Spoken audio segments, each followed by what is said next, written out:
amener une seule dîme qui devait amener plusieurs genres de dîmes. Et que cela était lié. N'oubliez pas que quand Dieu est en train de leur parler de la malédiction ici, il est en train de leur dire ceci. Ce que vous êtes en train de s'aimer, je vous ai demandé 1/10 de ce fruit-là. Si vous ne donnez pas la part qui permet de faire fonctionner le système, vous n'allez pas en bénéficier.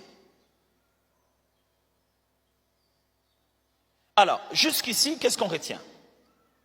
1. Le chrétien ne donne pas les offrandes et ne paye pas la dîme de la loi de Moïse. Ça doit être clair. Je répète, le chrétien ne donne pas les offrandes et ne paye pas la dîme de la loi de Moïse. Il faut dire ça aux voisins, ok? Le chrétien, non, tu n'as pas répété, le chrétien ne donne pas les offrandes, ne paye pas la dîme de la loi de Moïse. Parce que les offrandes de la loi de Moïse, c'était des sacrifices que l'on tuait. On les égorgeait, on les sacrifiait de cette manière-là. Est-ce que vous sacrifiez des choses ici? Même s'il y a une église, parce qu'on dit que non, maintenant c'est parce que nous on a de l'argent. Même si tu allais au fin fond du village dans un culte, tu ne verras pas quelqu'un amener à l'église une offrande. Des chèvres, et puis en plein culte, on coupe la chèvre, on met au feu, à la gloire du Seigneur. Ça n'existe pas, je vous en parle parce que moi-même, j'ai vécu dans ces églises. Parmi les offrandes qu'on amenait, c'était des tubercules de manioc. Et jamais on les amenait, on le brûle au feu, et ça part à la gloire du Seigneur. Quand on parle d'offrande, quand on parle de dîmes, pourquoi c'est entré dans notre langage alors? Parce que ce qu'on appelle les dîmes ici, mes amis, vous allez les voir, ce n'est pas ce que nous sommes censés faire. Quand Christ est venu, le système sacerdotal a changé. C'est pourquoi il faut lire Hébreu. Jésus est venu et il a changé le système de gouvernement, de la façon de fonctionner. Quand on devient chrétien, on n'est pas sujet à payer la dîme de Moïse. Je sais que ça vous fait mal à la tête, mais c'est très important. Un chrétien ne paye pas la dîme de Moïse. Ce ne nous est pas recommandé. Ce n'est pas biblique d'aller payer la dîme de Moïse. Pasteur, pourquoi tu insistes sur la dîme de Moïse? C'est-à-dire qu'un chrétien n'est pas sous une loi, une forme de malédiction selon laquelle s'il ne donne pas 1/10 de ses revenus, il sera séché. Ce n'est pas comme ça.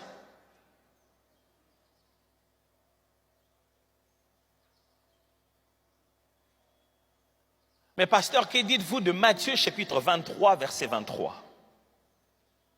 Il est écrit: malheur à vous, scribes et pharisiens, hypocrites, parce que vous payez la dîme de la menthe, de l'âneth et du koumim, et que vous laissez ce qui est plus important dans la loi, la justice, la miséricorde, la fidélité.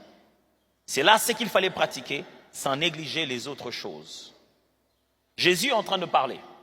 Il parle aux scribes, aux pharisiens. Il dit, vous donnez la dîme. Vous savez, ils donnaient la dîme de tout. Les pharisiens étaient si rigoureux qu'ils donnaient la dîme des plantes et des épices. Tellement qu'ils devaient donner la dîme de tout ce qu'ils avaient. Ils prenaient même la dîme des épices, des menthes comme ça. Ils regardent combien de menthes ils ont. Ils rassemblent toute la menthe. Ils prennent la dixième partie, il va donner. Jésus dit, malheur à vous. Vous êtes si détaillés dans des choses comme ça. Mais vous négligez l'essentiel qui est la justice, la miséricorde. Vous négligez la fidélité sans toutefois négliger de pratiquer les autres choses. Il dit, vous avez bien suivi cela?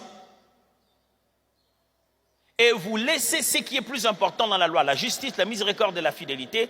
C'est là ce qu'il fallait pratiquer, sans négliger les autres choses. Jésus n'a jamais aboli la dîme pour les Juifs. Toujours en train de me suivre?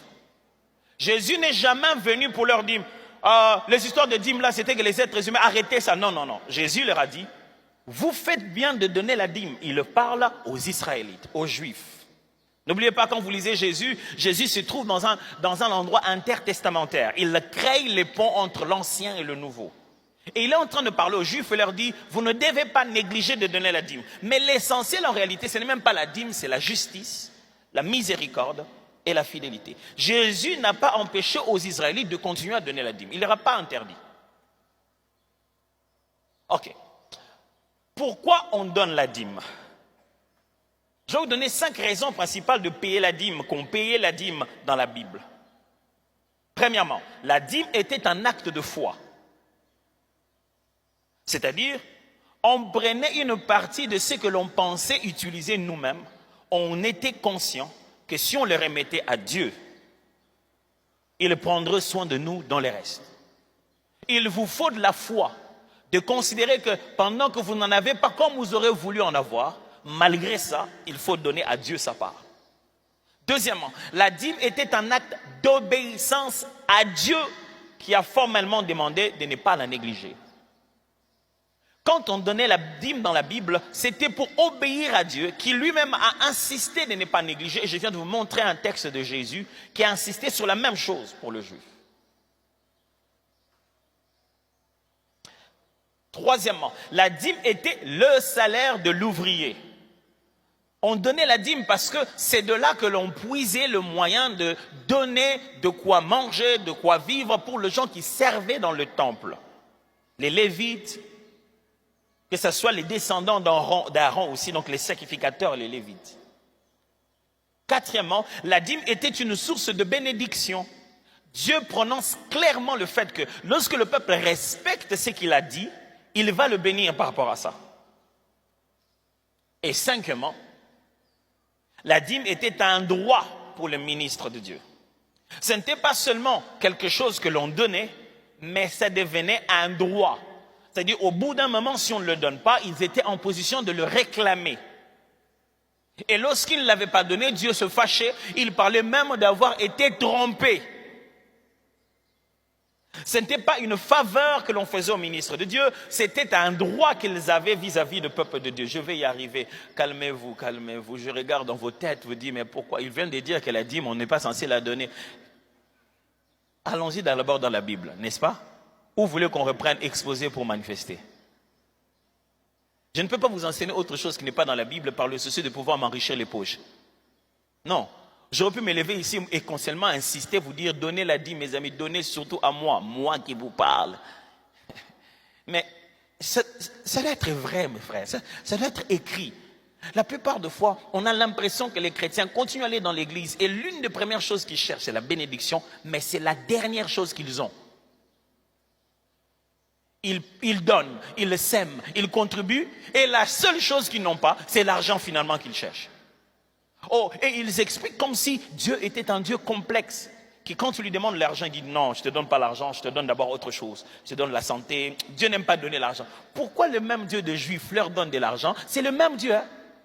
Quand il vient avec les chrétiens, il dit à vous, je n'ai pas confiance. C'est ça l'idée? Ou bien un truc qu'on ne comprend pas, ou un truc qu'on pratique mal.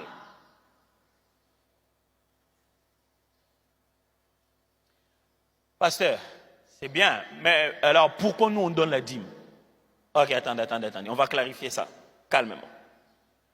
Si je vous avais dit que les chrétiens ne donnent pas l'offrande et ne payent pas la dîme de l'Ancien Testament, 2, je dois vous dire, donner n'est pas une loi de Moïse, mais un principe de Dieu. Donner n'est pas une loi de Moïse, mais un principe de Dieu. Ce n'est pas Moïse qui a inventé donner à Dieu. Et que maintenant, quand la loi de Moïse, on appelle ça la loi de Moïse parce que c'est la loi de Dieu donnée à l'époque de Moïse. Ce n'est pas une loi inventée par Moïse. Ce qui signifie que le principe de donner subsiste même quand la loi de Moïse n'a plus son effet sur le peuple de Dieu. Est-ce que quelqu'un m'entend très bien? Donner n'est pas une loi de Moïse. Donner est un principe de Dieu que Dieu lui-même aussi exécute. Dieu lui-même donne son Fils unique. Dieu lui-même donne des bénédictions à ceux qui le cherchent. Dieu aime que l'on donne. C'est une réalité dans toute relation. Dans la relation, chacun donne et l'autre reçoit. Donner n'a pas existé avec Moïse et ne disparaîtra pas avec Moïse. Alors lisez ces textes, ça va nous faire du bien. 2 Thessaloniciens chapitre 3 versets 7 à 10. Et puis quoi, nous lirons 1 Corinthiens chapitre 9 versets 11 à 14.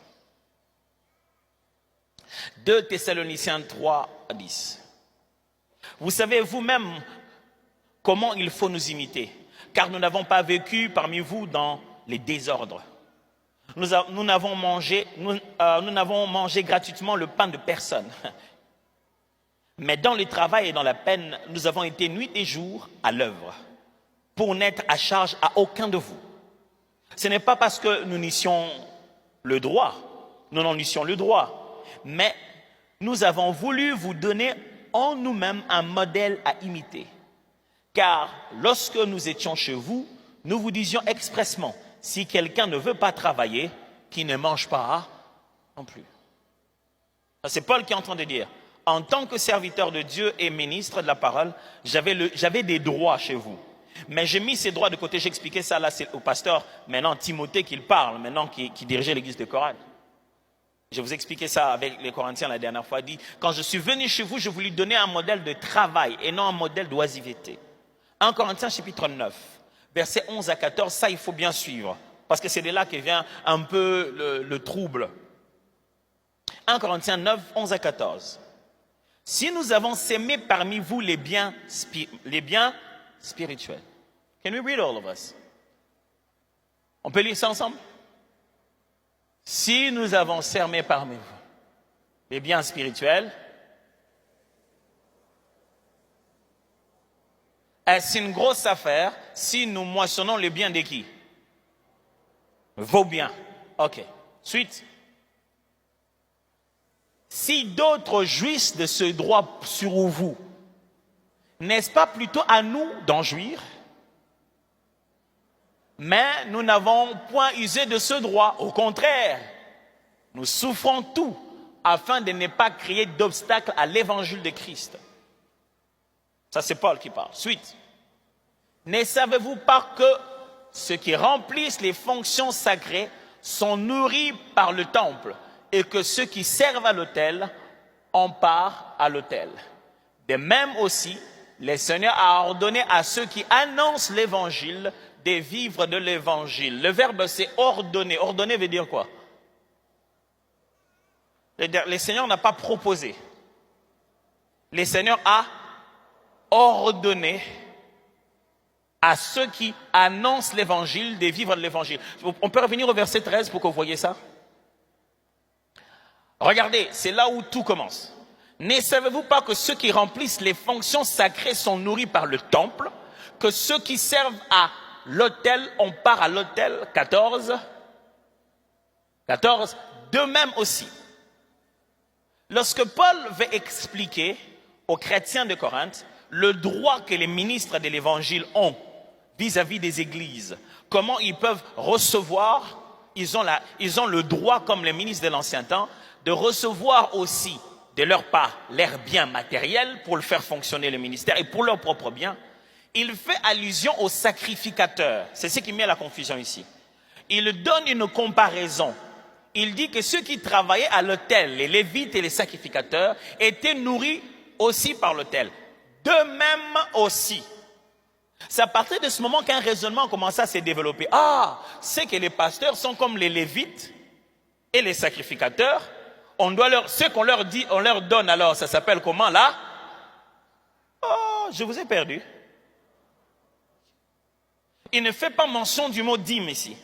Il montre seulement que les choses que les sacrificateurs recevaient dans l'ancien temps, c'était la même chose. Le Seigneur a ordonné qu'on continue à le faire, même le mot est clair. De même aussi, le Seigneur a ordonné à ceux qui annoncent l'évangile de vivre de l'évangile. De vivre de l'évangile. Ok? Alors maintenant, on se dit, ok, s'ils vivent de l'évangile parce qu'on leur donne ce qu'on doit leur donner, et il fait mention des sacrificateurs de l'ancien temps, les sacrificateurs de l'ancien temps recevaient quelque chose qu'on appelait la dîme. Donc, ce que nous sommes en train de donner aux frères et sœurs qui sont dans l'évangile, c'est qui sont appelés par n'importe qui, je vais préciser ça, ça va s'appeler aussi la dîme.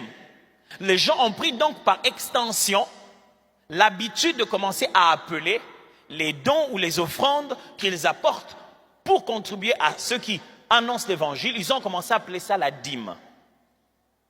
Mais il y a un petit problème. Dans le Nouveau Testament, la Bible ne parle pas des 10%. Il n'y en a pas. La Bible ne dit pas aux chrétiens, prends 10% de tes revenus et va le donner au pasteur. La Bible ne dit pas ça. Il n'y en a pas. La Bible dit plutôt, Galates chapitre 6, versets 6 à 9.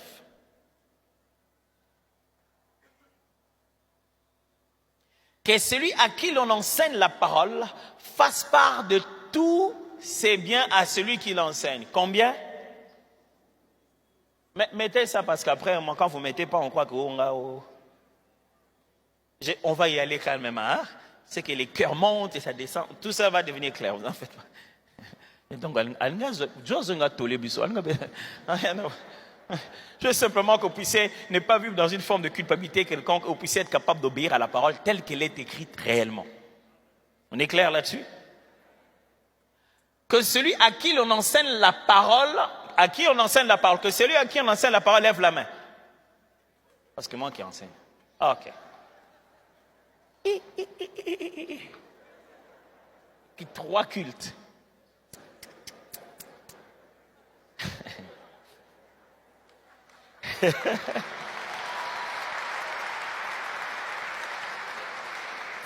Que celui à qui l'on enseigne la parole fasse part de combien?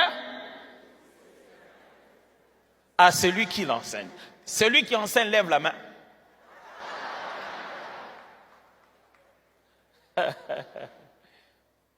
C'est là que c'est complexe.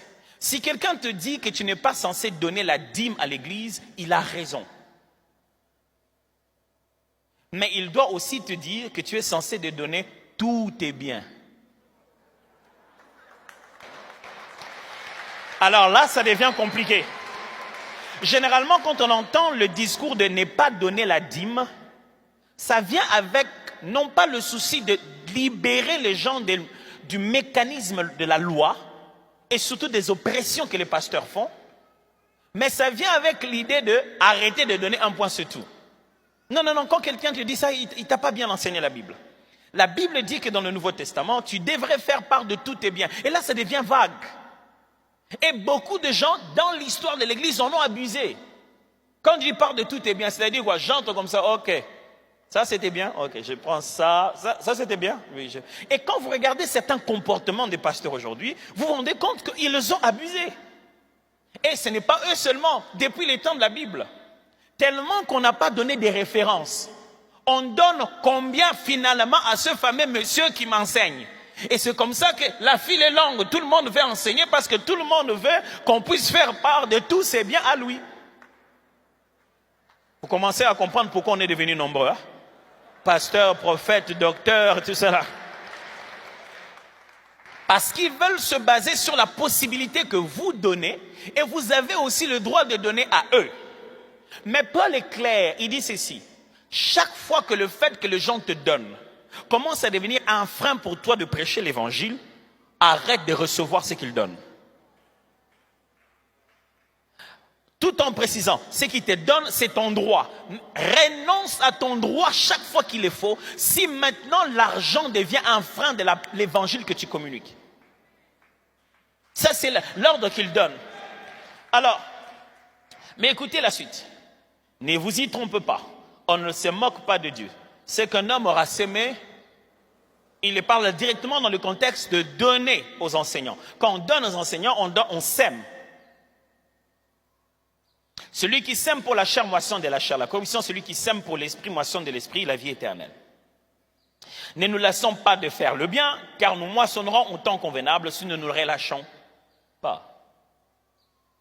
C'est là que se trouve le problème. On lui donne combien?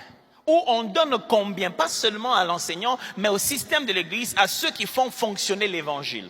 Parce qu'on a dit qu'on fasse part de tous leurs biens. Le but de Paul ici, c'est pour leur dire, vous n'êtes pas sous une loi qui dit, il faut leur donner absolument ceci. Si vous ne donnez pas, vous êtes dans la malédiction. Non. Il veut dire, c'est ça. Soyez généreux envers eux. Chaque fois que vous avez des moyens pour pouvoir partager avec eux en vain de s'aimer dans leur vie comme ceux qui annoncent l'évangile, faites-le.